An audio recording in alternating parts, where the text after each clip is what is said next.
এই রাত্র আল্লাহর কাছে কত দামি,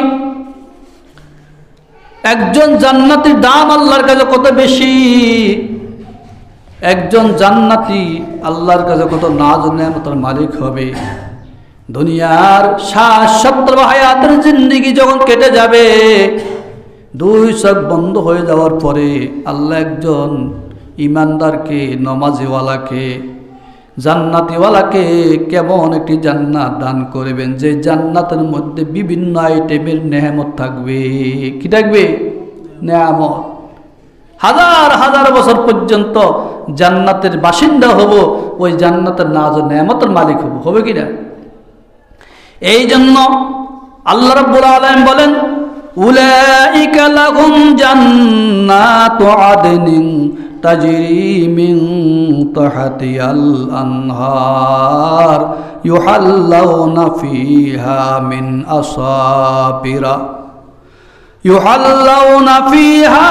আসাবিরা মিন যাহাবিন ওয়া ইয়ালবাসুনা সিয়াবান খুদরাম মিন সুনদুসিন ওয়া ইস্তাবরাকিন মুত্তাকিনা ফিহা আলাল আরাইকি নি'মাস সাওয়াব ওয়া হাসুনা মুরতাফাকা। আল্লাহ রাব্বুল আলামিন বলেন, তাদের জন্য রয়েছে জান্নাত আদম, স্থায়ী জান্নাত। যারা দুনিয়ার জীবনে আল্লাহর হুকুম আদায় করবে, 5 ওয়াক্ত নামাজ পড়বে, তাফসীর তাহলিল পড়বে, জিকির আজকার করবে, দিনের বেলা রোজা রাখবে, রাত্রের বেলা তারাবির নামাজগুলি যথাযথ আদায় করবে, আল্লাহ বলতেছেন আমার এই বান্দার জন্য রয়েছে পরকালে জান্নাত আদম, স্থায়ী জান্নাত। ক্ষণস্থায়ী নয়, স্থায়ী, স্থায়ী, স্থায়ী। কত লক্ষ কোটি বছর সেখানে অবস্থান করবে আল্লাহ ছাড়া কেউ জানে না। জানেনি? দুনিয়ার জীবন তো 60-70 বছর হায়াত।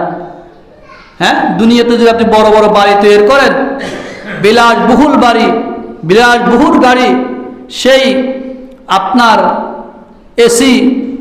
এসি করা বাড়ি, শিল্প কারখানা, এগুলা যে যারা দামি দামি এই অট্টালিকা তৈরি করে থাকার জন্য, কিন্তু এমন সময় আসবে এই অট্টালিকা তৈরি করতে করতে একদিন সে মৃত্যুবরণ করবে। হবে না? কিন্তু দুনিয়ার এই দামি বাড়িতে থাকার কোনো সুযোগ নাই। আসেনি? 4 তলা, 5 তলা, 6 তলা, 8 তলা ফাউন্ডেশনের বাড়ি, এসি লাগানো, মোজাইক করা, টাইলস লাগানো, এরকম দামি বাড়ি তৈরি করলেন। সেই বাড়িতে ঘুমাবে, আরামসে ঘুমাবে, অথচ বাড়ি তৈরি করার পূর্বে ঢোকার আগে সে মৃত্যুবরণ করলো।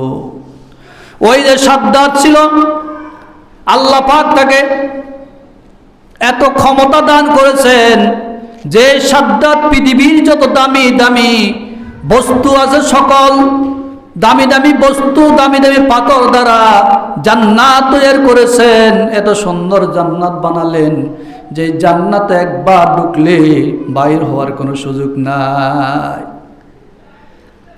অত্যাধুনিক আল্লাহ পাক সাদ্দাতকে ক্ষমতা দান করেছে জান্নাত বানানোর। সে এত দামি একটি জান্নাত তৈরি করলেন। ওই জান্নাতে হুর গেলমান সব তৈরি করেছেন, বিভিন্ন রকম বালাখানা তৈরি করেছেন, জাঁকজমক বড় বড় জান্নাতের বাগান তৈরি করেছেন। যে জান্নাতের দিয়ে একবার তাকাইলে তার চোখ শীতল হয়ে যাবে, এমন জান্নাত সাদ্দাত তৈরি করলেন দুনিয়াতে। ওই জান্নাতের ভিতরে আল্লাহ পাক জান্নাতের মধ্যে যত নাজ ও নেয়ামত দান করবেন, ওরকম নাজ ও নেয়ামত গুলা জান্নাতের ভিতরে ফিট করছেন দুনিয়ার জান্নাতে। আল্লাহ তো জানে এই সাদ্দাত যদি একবার জান্নাতে প্রবেশ করে, ওই জান্নাত থেকে তার বাইর করা সম্ভব হবে না, বাইর করা যাবে না। কিন্তু সাদ্দাতে মৃত্যু হবে অনিবার্য। ওই সাদ্দাত জান্নাতে প্রবেশ করবে, এক পাও দিলেন, দ্বিতীয় পাও দিবার কোনো সুযোগ নাই। মালাকুল মউত এসে উপস্থিত, সামনে বাধা দিয়ে, এই সাদ্দাত জান্নাতে ঢুকো না। তুমি কে? আমাকে চিনবা না? সাদ্দাত ধমক দিয়ে বললেন তোমাকে গ্রেফতার করা হবে। হাসির কাছে ঝুলানো হবে, শের উচ্ছেদ করা হবে, তোমার এত ক্ষমতা, তুমি একটা ফকির, আমি সাদ্দাতকে আমার জান্নাতে ঢুকতে দাও না, কারণটা কি? হযরত আজরাইল আলাইহিস সালাতু সালাম, মালাকুল মউত সাদ্দাতের কানে কানে বললেন, ওরে সাদ্দাত, আমি দুনিয়ার কোনো ফকির নয়, দুনিয়ার কোনো মানুষ নয়, আমি আল্লাহর ফেরেশতা মালাকুল মউত। সাদ্দাত যখন মালাকুল মউতের নাম শুনলেন, আজরাইলের নাম শুনলেন, সঙ্গে সঙ্গে চমকে উঠলেন। কেমন কথা? ও আজরাইল, তুমি আমার জান কবজ করবা? হ্যাঁ, তোমার জান কবজ করব। ও আজরাইল, তোর কাছে আমার কিছু সময় ভিক্ষা চাই, আমার জান্নাতে ঢোকার জন্য একটু সুযোগ দাও, আমি জান্নাতটা টাকায় জান্নাতের না জন্য আমি বুক করি, কত হাজার কত কোটি মিলিয়ন ডলার খরচ হয়েছে এই জান্নাত তৈরি করতে। ওরে ফেরেশতা, জানোস না, আমাকে জান্নাতে ঢোকার জন্য একটু সুযোগ দাও। মালাকুল মউত বললেন, আল্লাহর নির্দেশ, আল্লাহ ফরমান জারি করেছে, ওরে সাদ্দাত, 1 মিনিট নয়, 1 সেকেন্ডও টাইম দেওয়া হবে না, তোমার জান কবজ করা হবে, জান কবজ করে তোমার ডেড বডিটা কবরে পৌঁছাই দিব। পাচ্ছে সাদ্দাত, পাচ্ছে? এত আলিশান জান্নাত তৈরি করে সেই জান্নাতে ঢুকার মতন ক্যাপাসিটি তার ছিল না। একটু দেখতে পারেন নাই? ও দুনিয়ার রাজা বাদশারা কত বিশাল বিশাল অট্টালিকা তৈরি করেন, বিলাসবহুল বাড়ি তৈরি করেন, কিন্তু আপনার এই বাড়ি গাড়ি একদিন থাকবে না, ধ্বংসস্তূপে পরিণত হবে, আপনাকে কবরে ঢুকতে হবে। আজকে দেখেন আমেরিকা সারা পৃথিবীতে নেটওয়ার্ক জারি করছে কিনা? নেটওয়ার্ক জারি করেছে, কিন্তু এই আমেরিকার আজকে বড়া ডুবি কিনা? সেই মুসলিম কান্ট্রি ইরানের মতন রাষ্ট্র পুরো আমেরিকাকে নিস্তেনাম করে দিচ্ছে। আর যেই সমস্ত রাষ্ট্রগুলা মুসলমান নামে পাপী, যারা আমেরিকার সহজে করেছে, মুসলমানকে সহজ না করে ওই মুসলিম কান্ট্রিগুলোকে কি উড়ে দিচ্ছে। এটা কার ক্ষমতা? আল্লাহর ক্ষমতা। কার ক্ষমতা? আল্লাহর।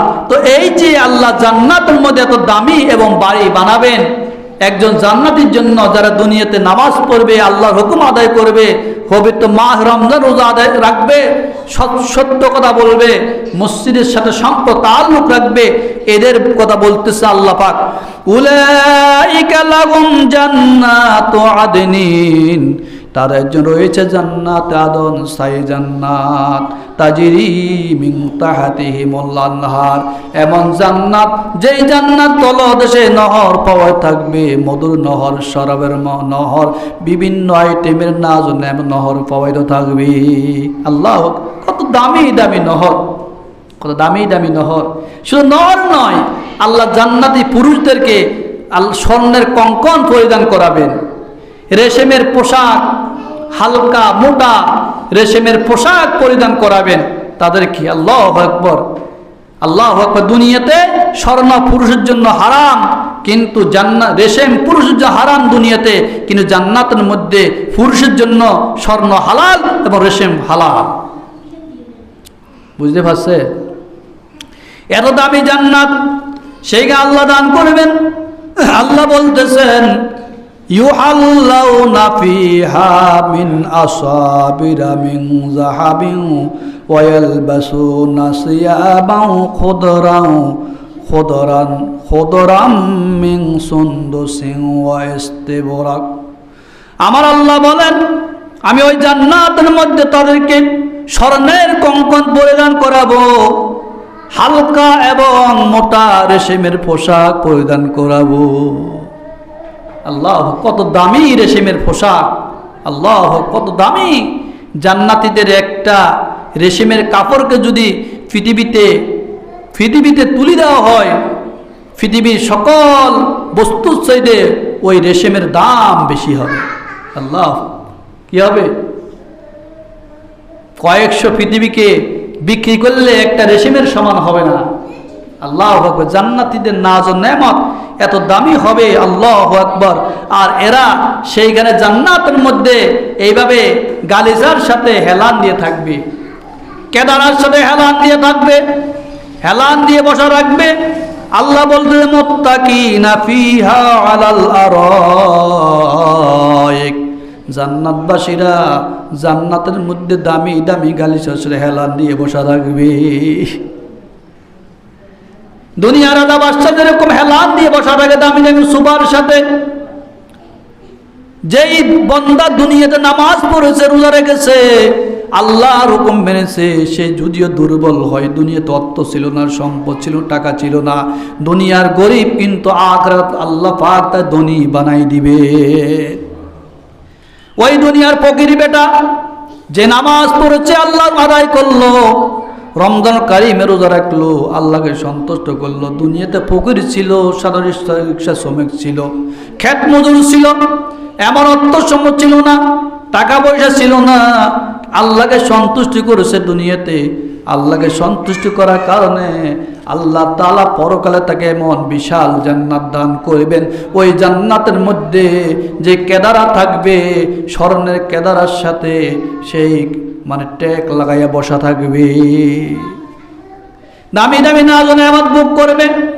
আল্লাহ বলবে দুনিয়াতে তুই ভালো জিনিস ভোগ করতে পারস নাই, ভালো কাপড় পরিধান করতে পারস নাই, ভালো সোফা ব্যবহার করতে পারস নাই, স্বর্ণ ব্যবহার করতে পারস নাই, ওরা আমার বান্দা, আমি তোকে পরকালে জান্নাতের মধ্যে সকল প্রকার নাজ নেয়ামত পরিপূর্ণ করে দেব। মাস্তাহি আনফুসুকুম ওয়া লাকুম ফিহা মা তাদউন নুজুলাম মিন গাফুরির রহিম। আল্লাহু আকবার বলেন।